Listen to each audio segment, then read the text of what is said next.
അണ്ണു എങ്ങോട്ടാ? എനിക്കൊരു മരണത്തിന് പോകാനാ. മരണോ? ഓ ആര്? ഞങ്ങളുടെ ഒരു ബന്ധുവാ. 10-40 വയസ്സുള്ള ചെറുപ്പക്കാരൻ. എന്തോ ചെയ്യാനാ? എന്ത് പറ്റി? പറ്റുന്ന വെച്ചാൽ ഇങ്ങനെ വെറുതെ നടന്നു വന്ന സമയത്ത് അറ്റാക്ക് ആയിരുന്നു. പെട്ടെന്നായിരുന്നു. എവിടെ? കൊല്ലത്ത്. ഹോസ്പിറ്റലിൽ കൊണ്ടുപോയിട്ടും കാര്യമില്ലായിരുന്നു. തട്ടിപ്പോയി. ചെറുപ്പക്കാരൻ. ഞാൻ അങ്ങോട്ട് നടക്കട്ടെ. എങ്ങനെ പോകും? ഞാൻ ജംഗ്ഷനിൽ ചെന്നിട്ട് ബസ്സിൽ പോവാ. ശരി എന്നാ പോട്ടെ.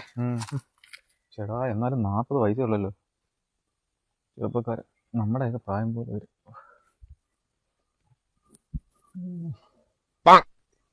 ഒരു വേദന പോലുണ്ടോ? എന്തായാലും വീട്ടിലോട്ട് പോവാം. ശ്രദ്ധിക്കേണ്ട വളരെ പ്രധാനപ്പെട്ട 3 കാര്യങ്ങൾ. നമ്പർ 1, നെഞ്ച് വേദന അല്ലെങ്കിൽ നെഞ്ചിൽ ഉണ്ടാകുന്ന എന്തെങ്കിലും അസ്വസ്ഥത ഒരിക്കലും അവഗണിക്കാതിരിക്കുക. നമ്പർ 2, വേദന മറ്റു ശരീരഭാഗങ്ങളിലേക്ക് പടരുന്നുണ്ടെങ്കിൽ അത് വളരെയധികം ശ്രദ്ധിക്കണം. നമ്പർ 3, ശ്വാസമുട്ടൽ, ഓക്കാനം, ഛർദി എന്നിവയും ഒരിക്കലും അവഗണിക്കരുത്. ഈ 3 കാര്യങ്ങൾ ഹൃദയാഘാതത്തിന്റെ ലക്ഷണങ്ങളിൽ ശ്രദ്ധിക്കേണ്ട വളരെ പ്രധാനപ്പെട്ട 3 കാര്യങ്ങൾ. കണ്ടിട്ട് ആവശ്യമില്ലാതെ ഏത് സമയത്താണ് അവനെ കണ്ടത്?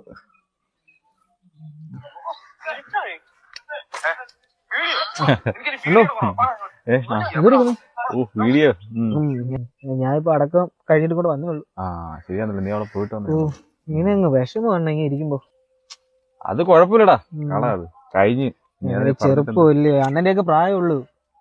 അത് ഈ പറഞ്ഞിട്ട് കാര്യമില്ല, അത് കഴിഞ്ഞ് പോട്ടെ. എന്നാലും അണ്ണ ഒന്ന് സൂക്ഷിക്കണേ. ഞാൻ എന്തിനാ സൂക്ഷിക്കുന്നേ? അല്ല, ഞാൻ പറഞ്ഞു ഇങ്ങനെ പെട്ടെന്ന് ഇങ്ങനെ ആയതുകൊണ്ടേ. എന്നാലും അവിടെ ഇരിക്കുമ്പോ അണ്ണനെ ഓർമ്മ വരുവാണ്. നീ എന്തിനാ എന്നെ ഓർക്കുന്നേ? അല്ല, ആ പ്രായമില്ല, അപ്പൊ പെട്ടെന്ന് അണ്ണനെ ഓർമ്മ വരുന്നത്.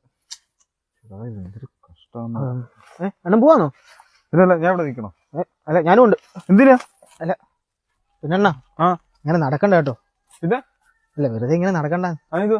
അല്ല, അറ്റാക്ക് വല്ലതും വന്നാലും ഇങ്ങനെ നടക്കണ്ട കേട്ടോ. ചേട്ടാ ഇവനെ കൊല്ലണം വന്നി. അണ്ണാ ഇങ്ങനെ ഓടല്ലേ അണ്ണാ, പേടിയാണ്. അറ്റാക്ക് കൊല്ലം വരുവാ. വീഡിയോ കൊണ്ട് ഞാൻ കൊല്ലം വരുന്നത് അണ്ണാ. ഓടാതെ